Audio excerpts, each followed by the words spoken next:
What's going on, all you beautiful people out there? This is Renzi Jackson coming to you live. This is my very second podcast that I'm doing today, but this one's gonna be a lot different than the first one because the first one was actually just a test run to see if everything's working good, and it looks like everything ran great. So I'm gonna be doing another one here today, but this one's gonna be telling you guys scary stories because I'm a big enthusiast of scary stuff and I love watching scary things. So let's embark into a new journey of storytelling.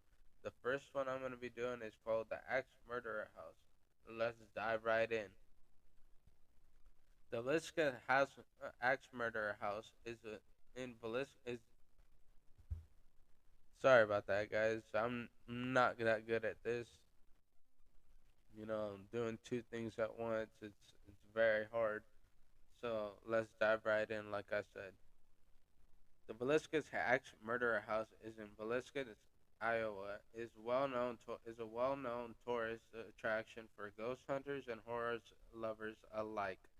The site of a gruesome unsolved 1912 murder in which six children and two adults and had their skulls completely crushed by an axe of an unknown perpetrator was purchased in 1994, restored to its 1912 condition, and converted into a tourist destination. It cost 428 a night to stay at the old haunted house, where visitors always reported strange paranormal experiences, such as visions of a man with an axe roaming the halls, or the faint screams of children.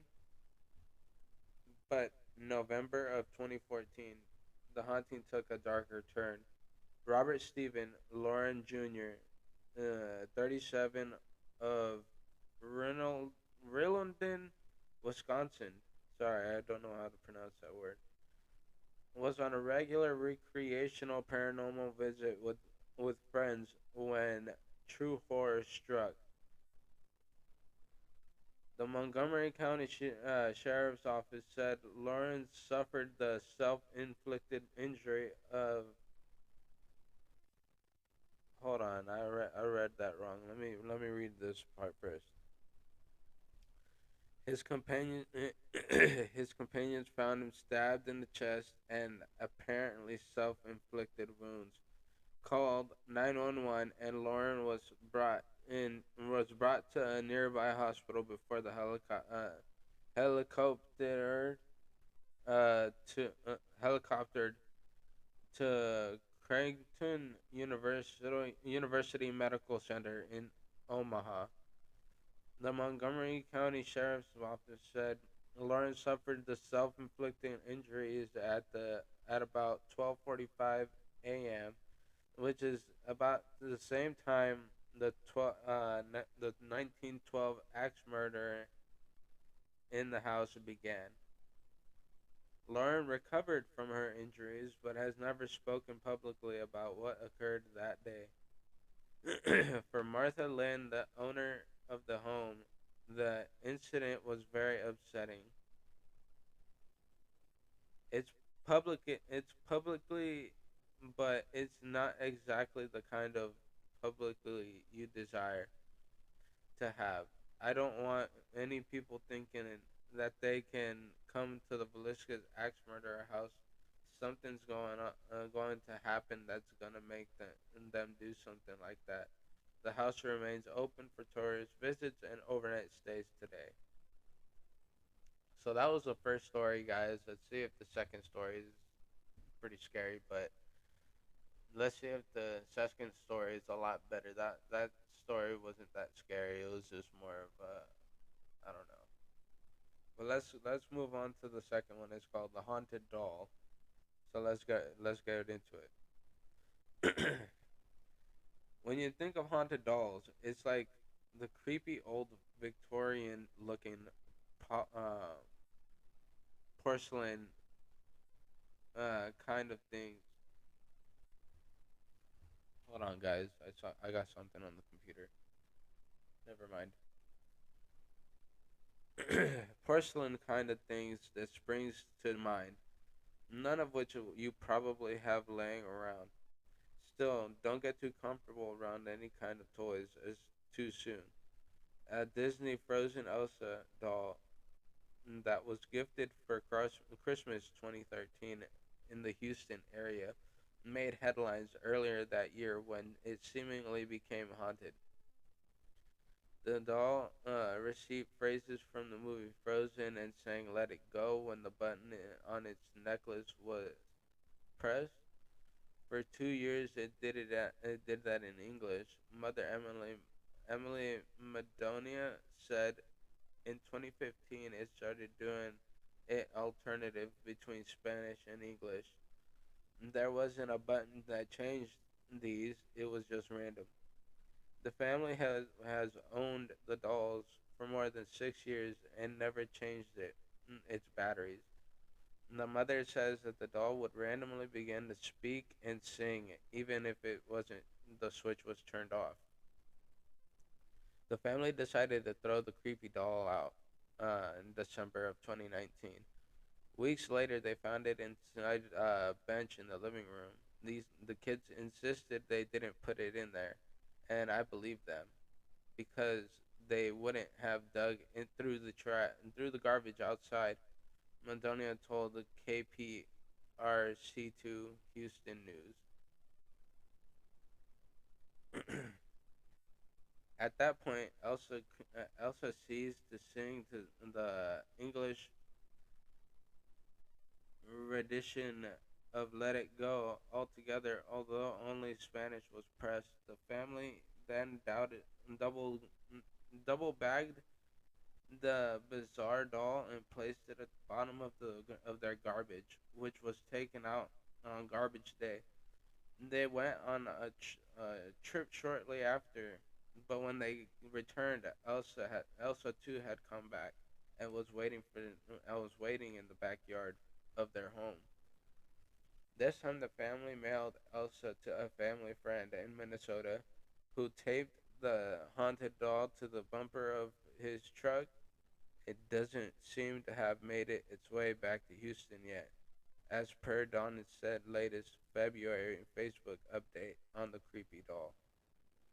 Ooh, that one's actually kind of creepy, guys. To know that you have a doll, a random Elsa doll, and you don't think anything of it.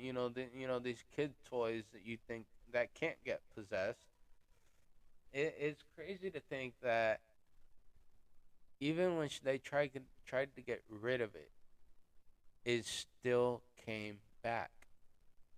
How? That's a question that everybody wants answered, but there's people that don't believe in that kind of stuff, and there's people that do believe in that kind of stuff, and it's kind of creepy. All right, guys, let's move over to the next uh story I got here for you guys. We're only gonna do 11. No, we're gonna cut it down to doing maybe only four more stories. So here comes a deadly exorcism. In August 2016, in North London, 26-year-old Kennedy Iffy began acting strange and aggressive following a pain in his throat. He reportedly bit his father, threatened to cut his own penis, and complained of a python or snake inside of him before his family restrained him to a bed with with a cable ties and excessive force. As the BBC reported, the family then set about attempted the cure Kennedy through restraint and prayer over the next 3 days. The court was told. His brother Colin If told police, "It's clear that having that thing was in him. What we believe was a demon because it was not natural. It was clearly trying to kill him," he said. We had to restrain him for himself. It was clear that if we didn't restrain him, he could have tried to harm people in our family. Kennedy, if it had been found, had been bound to his bed for 3 days without medical attention. When his brother called emergency services, explaining that Kennedy was complaining of dehydration, he appeared to have developed breathing issues and was pronounced dead at 10:17 a.m. As the Independent reported, while the police were at the house, Cullen allegedly carried out an attempted resur-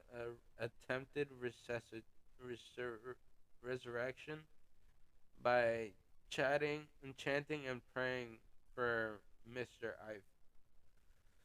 Ive.